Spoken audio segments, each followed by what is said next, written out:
Nuestro estudio ¿cómo se llama? De elección.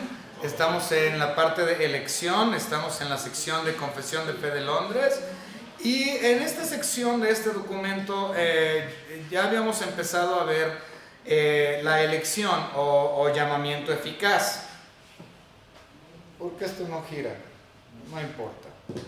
Ok, ¿sí lo vas a poner aquí arriba o no? Ok, sí, porque esto no lo alcanzo a ver aquí.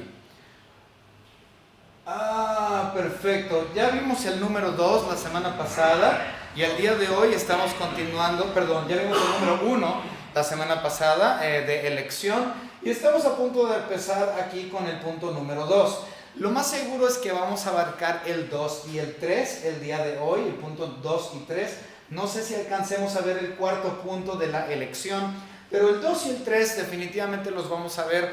Ahora, de antemano yo les voy a decir que el punto número 3 que vamos a ver hoy sí es algo que la verdad a mí siempre me ha causado algo de problema, especialmente por ahora la popularización, porque eso es la popularización del predicador en línea, Paul Washer.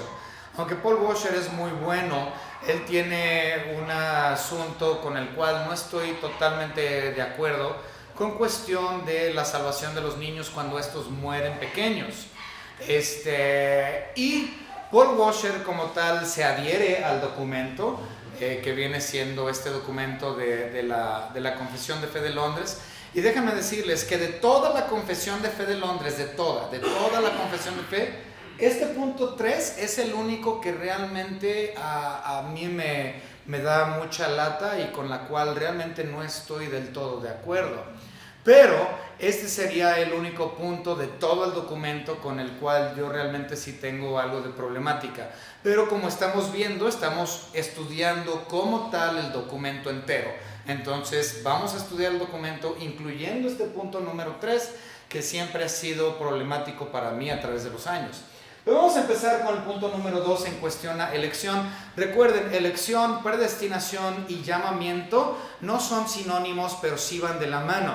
Entonces, algunos de estos versículos que ya comenzamos a ver desde la semana pasada hablan o de predestinación o de elección, y algunos de los que vimos hablan de llamamiento, para ser específicos, y sí vimos varios. Pero vamos a empezar con el punto número 2. Dice, este llamamiento eficaz. Bueno, y también cuando nos referimos o el documento se refiere a llamamiento eficaz, ciertas personas lo llamarían, también no es lo mismo, pero sí va de la mano, gracia irresistible. Gracia irresistible y llamamiento eficaz no son sinónimos, pero realmente es parte de. Entonces tenemos esto mismo también. Entonces tenemos aquí este llamamiento eficaz. Proviene exclusivamente de la gracia libre. No hemos empezado con una oración. Vamos a orar en esta tarde. Señor Padre, gracias le damos porque nos ha permitido estar juntos, aunque somos poquitos en esta tarde. Pero gracias, Señor, por los que estamos, porque podemos estar alabando y glorificando su nombre, Señor, con nuestros cantos, gozosos, con gozo en nuestro corazón. Gracias a la salvación y a su Santo Espíritu que mora en nosotros. Gracias, Señor, porque podemos estudiar acerca de estas cosas profundas y en este caso, elección. Gracias, Señor, por su salvación, en el nombre de nuestro Señor Jesucristo. Amén.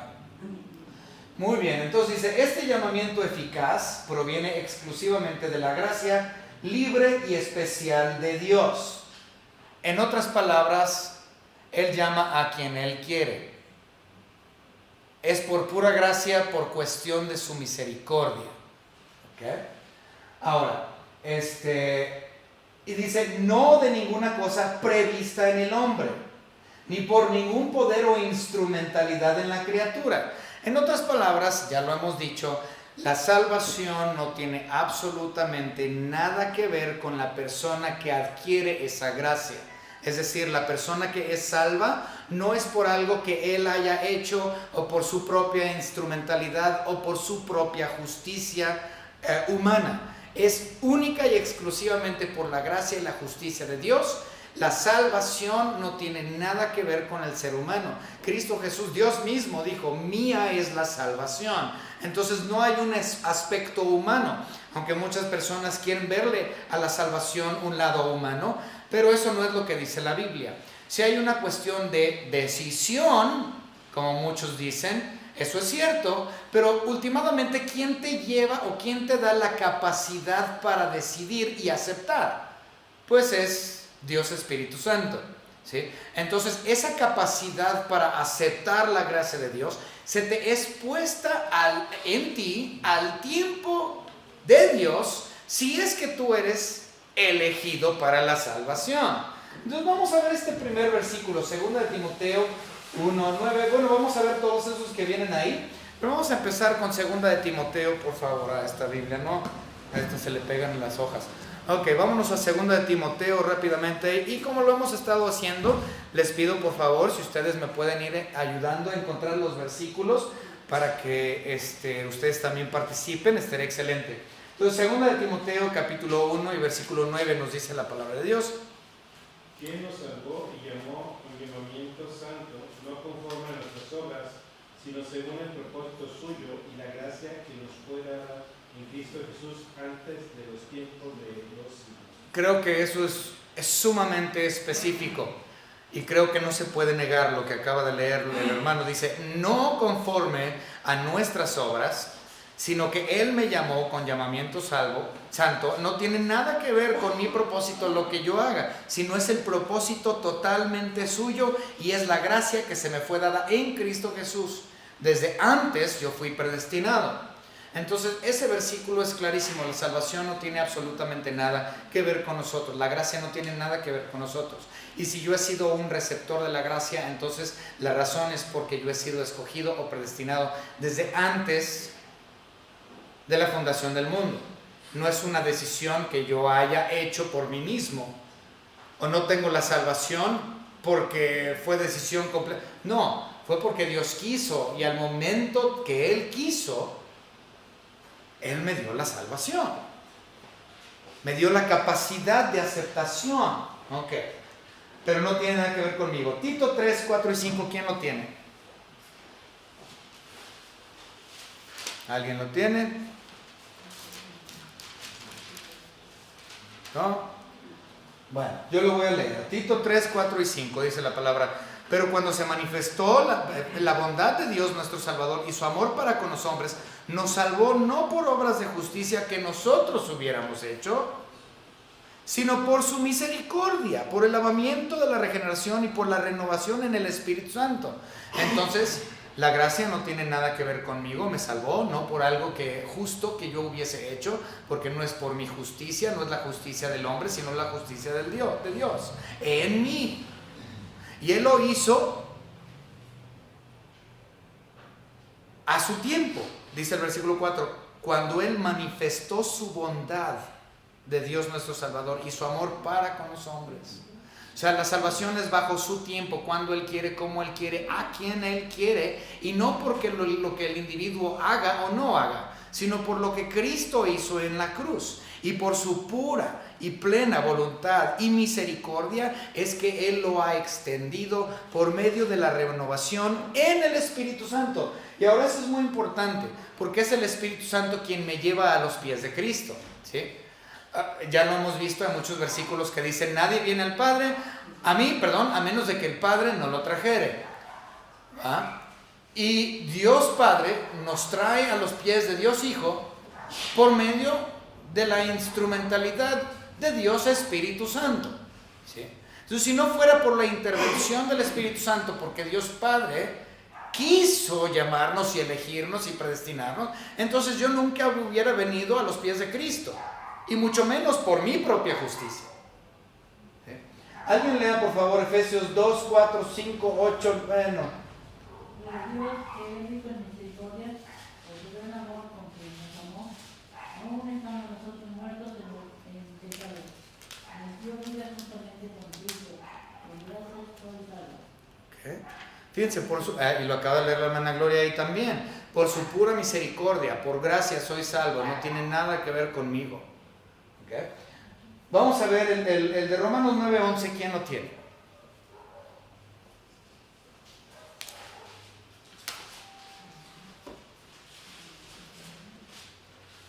¿Nadie? Sí. Pues no habían aún nacido, ni habían hecho aún ni bien ni mal, para que el propósito de Dios conforme a la elección permaneciera, no por las obras, sino porque es que ya no. Ok, esta sección es muy interesante lo que acaba de leer el hermano Gustavo y tiene que ver precisamente con la elección de Jacob y Esaú. Si ustedes leen unos versículos anteriores al que acaba de leer el hermano Gustavo, tiene que ver con la elección de Dios de Jacob y Esaú. Y dice la Biblia que Dios aborreció a Esaú, pero amó a Jacob. Y dice, ¿sabe? Espérame. Esaú era una persona horrible, terrible, espantoso él como ser humano. Entonces dices, entiendo por qué Dios lo aborreció. Lo tuvo que haber aborrecido porque era una persona vil. Por eso lo aborreció Dios y se entiende. El problema es con el otro, con Jacob. Dice que Dios amó a Jacob, pero Jacob también era igual que Esaú. Jacob era igual de malo, Jacob era horrible. Jacob no hizo nada bueno con su vida, pero Dios lo amó a él. Y dices, ¿cómo es posible que aborreció a Esaú? Eso yo lo entiendo. Pero ¿cómo es posible que Dios amó al otro? Si era igual de malo, ¿por qué Dios amó a uno y aborreció al otro? Y si se fijan en el versículo que acaba de leer el hermano Gustavo, dice, antes de que ellos hubieran nacido, ni habían hecho ni bien ni mal, y Dios ya había escogido aborrecer a Esaú y amar a Jacob. Es decir, que Dios había escogido a Jacob, no por lo que Jacob había hecho, sino por su pura misericordia le extendió la salvación porque él quiso. Mientras que a Esaú no. ¿Sí? Dios no predestinó a Esaú y ya los había escogido así. Uno para honra y uno para perdición antes de que ellos naciesen. No habían hecho ni bien ni mal y Dios ya había amado a uno y aborrecido al otro. ¿Por qué? Por su voluntad. Porque con uno Él mostraba su justicia y con el otro mostró su santidad. Y muchos dirían, es que Dios es injusto. No, Dios Él no es injusto. Él es absolutamente perfecto. Él estaba manifestándose al amar a uno y al aborrecer al otro. ¿Okay? Es una cuestión de atributo. ¿Sí? Su justicia, que es uno de sus atributos, es impartida justamente para aquellos quienes no son justos. Y Él ha decidido quienes no son. Y su santidad se ha ofrecido a aquellos quienes llegan a ser santos. O es decir, salvos posicionalmente. Es decir, hechos hijos de Dios. Porque Él así lo eligió. O adoptados a ser, llamados a ser hijos de Dios. ¿Okay? Entonces tenemos su santidad manifestada y su justicia manifestada. Justicia para con Esaú por su voluntad y misericordia para Jacob por su voluntad, pero no tenía nada que ver con lo que uno o el otro haya hecho. Okay. Entonces ese versículo es tremendo. De hecho, todo Romanos capítulo 8 y todo Romanos capítulo 9 habla precisamente de predestinación y elección y llamamiento. ¿Sí? Esos dos capítulos enteros, Romanos 8 y Romanos 9, tienen como tema eso precisamente, elección, predestinación y llamamiento. Ambos capítulos. Empezando en el 8:29 me parece.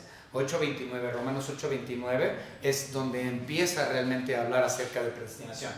Ok, vamos entonces a continuar con la segunda parte. Dice, siendo honesto, enteramente pasivo al estar muertos en delitos y pecados. En otras palabras, yo como ser humano, yo no tuve una decisión propia realmente en cuestión a la salvación. Fui pasivo en esa acción, no tuvo nada que ver conmigo. ¿Sí? ¿Por qué? Porque yo estaba muerto en mis delitos y pecados. Y estando muerto sin delitos y pecados, yo no pude haber escogido a Dios por mí mismo. No tuvo absolutamente nada que ver conmigo. La salvación tiene que ver enteramente con Dios. ¿Okay? Yo no pude haber escogido el bien, porque nadie hace lo bueno. No hay justo, no hay ni siquiera uno. No hay quien busque a Dios.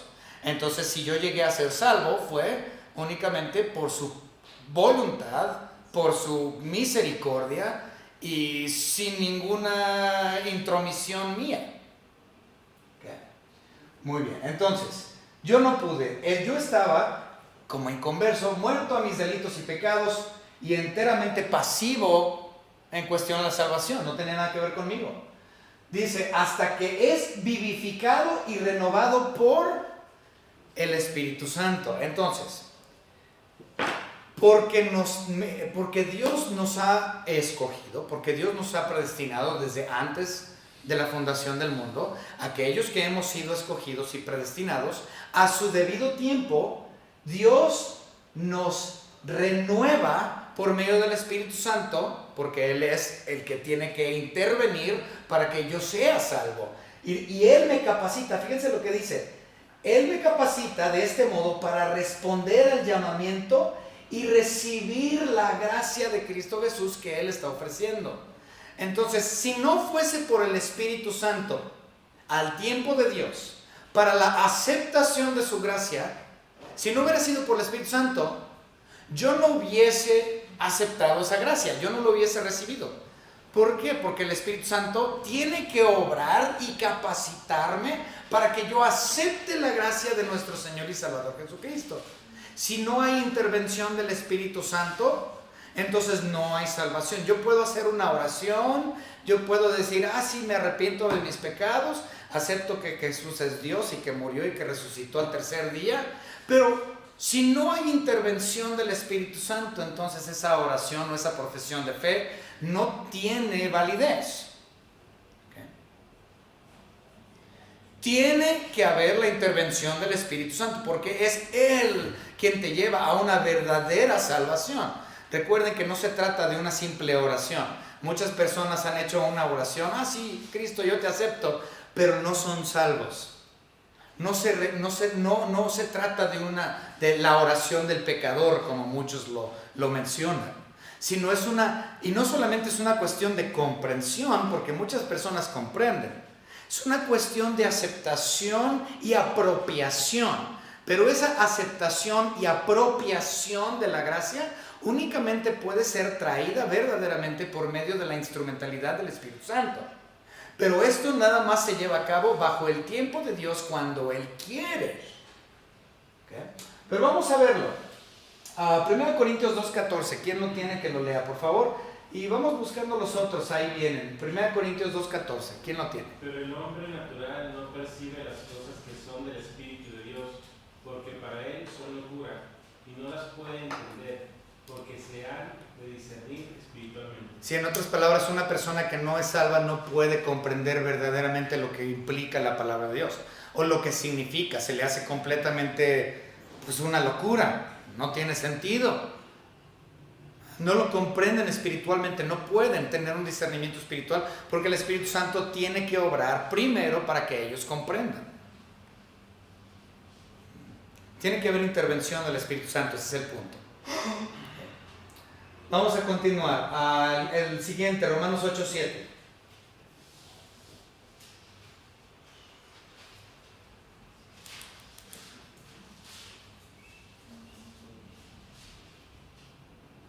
Por cuanto los designios de la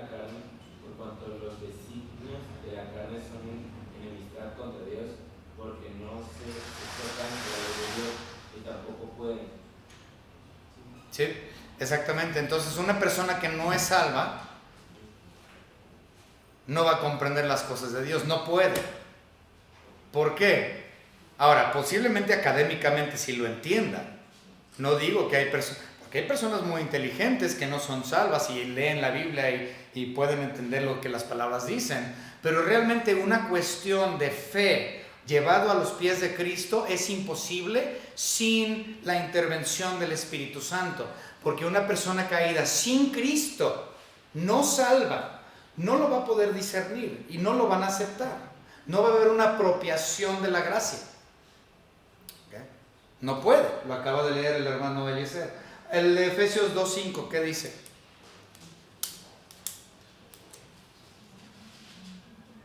Aún estando nosotros muertos en pecados, nos dio vida juntamente con Cristo.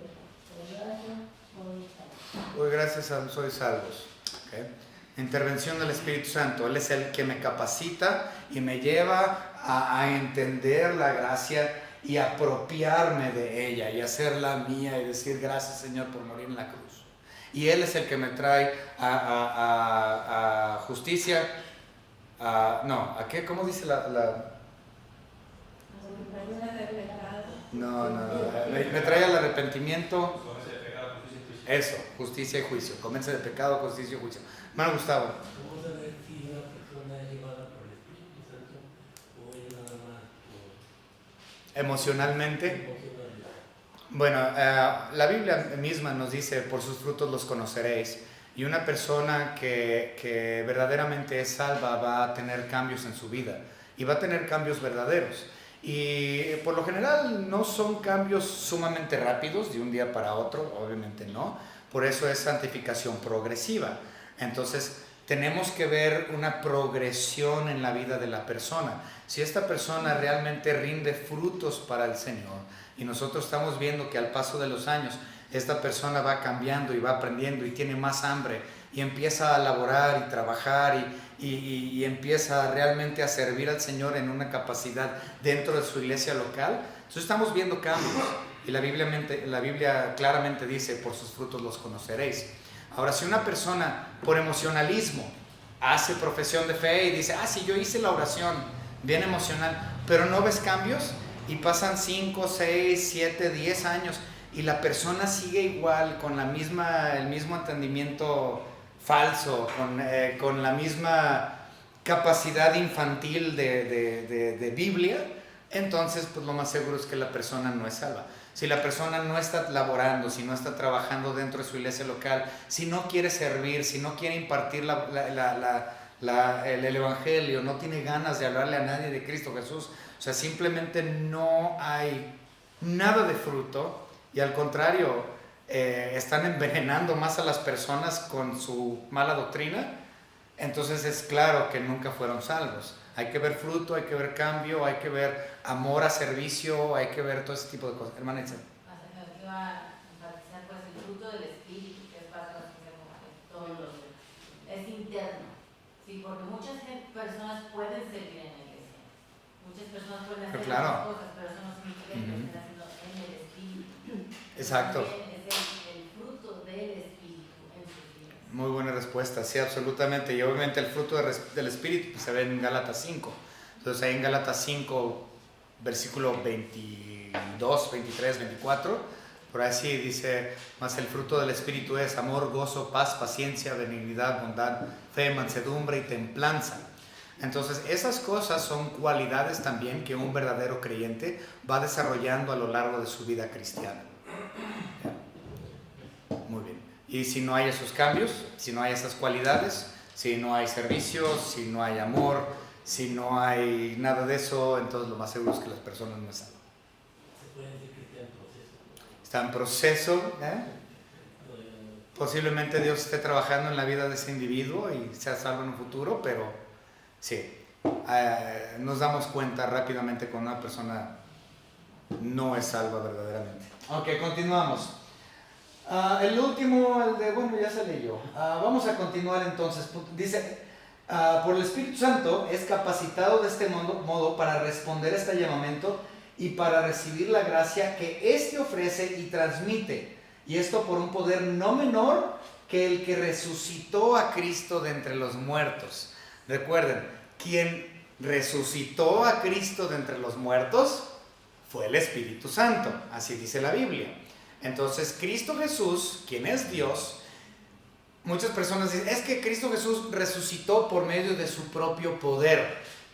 Pues el hecho de que Jesucristo es Dios encarnado, pues podríamos decir que sí, técnicamente sí, se levantó él mismo de la muerte por el poder de él mismo, pero técnicamente, dice la Biblia, que él fue resucitado por medio del poder del Espíritu Santo. Entonces es este mismo Espíritu Santo que levantó a Cristo Jesús de entre la muerte, de entre los muertos, que es quien me capacita o me lleva a decir: Señor, yo soy un pecador y que merezco el infierno y no puedo ser salvo por mí mismo. Necesito quien me salve, te necesito a ti, Señor. Entonces es el Espíritu Santo que nos lleva al entendimiento del pecado, me trae el arrepentimiento, entiendo que hay un juicio, que hay un justo juez, Dios. Todo ese trabajo es del Espíritu Santo. Él me trae el arrepentimiento, juicio, justicia. ¿Okay? Me trae a los pies de Cristo Jesús. Y es un poder tremendo porque estamos hablando de Dios mismo. Vamos a ver, Efesios 1, 19 y 20, ¿quién lo tiene? Vamos a ir viendo todos estos. Y cuál la superevidente grandeza de su poder para con nosotros los que creemos, según la operación del poder de su fuerza, la cual operó en Cristo, resucitándole de los muertos y sentándole a su diestra en los lugares celestiales. Ok, entonces, ¿quién resucitó a Cristo Jesús entre los muertos? Al Espíritu Santo. Ahí dice claramente. ¿Okay? Entonces vamos a ver el siguiente, Juan 6:37. ¿Quién lo tiene? Todo lo que el Padre me da vendrá a mí, y al que a mí viene no le echo fuera. Ok. Entonces, si has llegado a Cristo Jesús, es porque el Padre se lo ha dado a Dios Hijo. Y todo el que a mí viene, es decir, todos los escogidos, los llamados, los que han sido adoptados hijos de Dios, dice, no los echo fuera. Entonces es muy importante porque hay aquellos que creen en la pérdida de la salvación. Obviamente no creen en lo que viene siendo, ¿cómo es la preservación de los santos? Esa es la palabra, preservación de los santos. A muchas personas que no creen en la preservación de los santos. Y claramente este versículo que acaba de leer la hermana Yeida es claro. Hay preservación de los santos. Porque el que llega a Cristo Jesús, porque Dios Padre lo llevó, Cristo Jesús no lo echa fuera. Es decir, eres para siempre de Él. Y no hay nadie que me pueda separar de la mano de Dios. Ni lo alto, ni lo profundo, ni las potestades, ni nada. ¿Okay? Muy bien. Vamos a continuar. El de Ezequiel 36:27. ¿Quién lo tiene? Y el de Juan 5:25. El que salga primero. De cierto os digo, vendrá hora, y ahora es, cuando los muertos oirán la voz del Hijo de Dios, y los que oyeren vivirán. Okay. Van a escuchar, vendrá el día donde van a escuchar, pero nuevamente eso tiene que ver con la intervención del Espíritu Santo, porque sin la intervención del Espíritu Santo o la predestinación por parte de Dios Padre, esto nunca sería llevado a cabo. ¿Okay? Muy bien. Por último, el de Ezequiel 36:27, ¿quién lo tiene? Y pondré dentro de vosotros mi espíritu, y haré que andéis en mis estatutos y guardéis mis preceptos, y los pongáis por obra. Ok. Bueno, ese versículo sí está totalmente fuera de contexto. ¿Sí? El de Ezequiel está hablando a Israel y está diciendo: yo pondré en ti mi espíritu. Esto no ha sucedido realmente para la nación de Israel. ¿Sí? Ahora, los judíos que son salvos, los judíos que han aceptado a Cristo como su único y propio Salvador, obviamente ellos van a tener el Espíritu Santo morando en ellos de forma permanente. Pero como nación no han aceptado a Cristo como su único y propio Salvador. Los judíos no han aceptado a Cristo como el Mesías. No han aceptado a Jesús como el Señor y Salvador y Dios. Entonces, como nación, ellos todavía no han aceptado a Cristo Jesús. Entonces, aquí en Ezequiel capítulo 36, de hecho es una cuestión escatológica. No es una cuestión actual. Es una cuestión, incluso es futuro. ¿Va? Toda esa sección de Ezequiel capítulo 35 al 40 me parece, todo es completamente escatológico. Entonces está hablando de cuestiones futuras. Israel en este momento no tiene el Espíritu Santo morando en ellos de forma permanente porque rechazado el Mesías. Entonces es únicamente, entonces esto es futuro. Entonces cuando estamos hablando de Ezequiel 36 al 40, todo es escatológico. ¿Okay? Entonces esto es futuro y no aplica a la iglesia, por lo menos esos capítulos no. Ok, vamos a continuar. Punto número 3, aquí es el problema donde siempre me he dado topes con este documento, y no nada más con este documento en cuestión a esto, sino pues hay varios que todavía consideran esto. A mí me causa ruido, me causa problemas, y esto es algo que siempre, pues no estoy de acuerdo con este punto necesariamente del todo. Vamos a verlo, punto número 3. Los niños escogidos, obviamente sabemos que hay escogidos, ¿sí? Desde antes de la fundación del mundo. Y esto incluye también a niños. Pero el asunto aquí, el punto número 3, básicamente es qué pasa cuando un niño muere. ¿Okay? Entonces vamos a verlo. Dice, los niños escogidos que mueren en la infancia son regenerados y salvados por Cristo por medio del Espíritu Santo. Entonces mueren y van al cielo. Pero dice que los niños, básicamente, si vemos el otro lado de la moneda, en el punto número 3, vamos a ver el otro lado de la moneda. El otro lado de la moneda dice, básicamente, aquellos niños que no son escogidos y mueren, pues van a terminar en el infierno. ¿Sí? Entonces, aunque no lo dice, pero está implícito porque tienes que ver el otro lado de la moneda. Entonces aquí dice, los niños escogidos que mueren en la infancia son regenerados y salvos por Cristo por medio del Espíritu, quien obra cuándo y dónde y como quiere. Estoy de acuerdo con esa segunda parte. ¿Okay? Así lo son también todas las personas escogidas que sean incapaces de ser llamadas externamente por el ministerio de la palabra, como por ejemplo una persona con retraso mental, ¿sí? O una persona que no tiene la capacidad intelectual de comprender acerca de Cristo Jesús. Pero si él es escogido, va al cielo. Si obviamente tiene retraso mental, pero él no es escogido y se muere, se va al infierno. El niño que no ha sido escogido y muere, se va al infierno. Entonces, esta es la postura de como tal el documento de la Confesión de Fe de Londres. Y de toda la Confesión de Fe de Londres, este realmente es el único punto de todos con los que yo realmente tengo un problema. Ahora, yo entiendo que hay niños escogidos, yo lo comprendo, pero también entendemos que hay niños que llegan a cierta edad y completamente inocentes y se mueren y fallecen. No han pecado, son pequeños, fallecen. Y ciertamente, ¿qué haces entonces con el versículo de Mateo capítulo 18? Dejad a los niños venir a mí, porque de ellos es el reino de los cielos. Entonces, esto realmente es algo que muchos creen, como por ejemplo Paul Washer, que en la actualidad es uno de los exponentes de la Biblia más importantes en internet. Paul Washer, él acepta esto y él te dice, no, pues es que si el niño era escogido para ir al cielo, va a ir al cielo.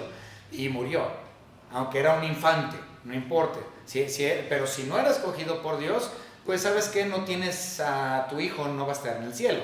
Entonces, pues híjole, esto es terrible para los padres. Es terrible para cualquiera que diga, pues es que 50-50.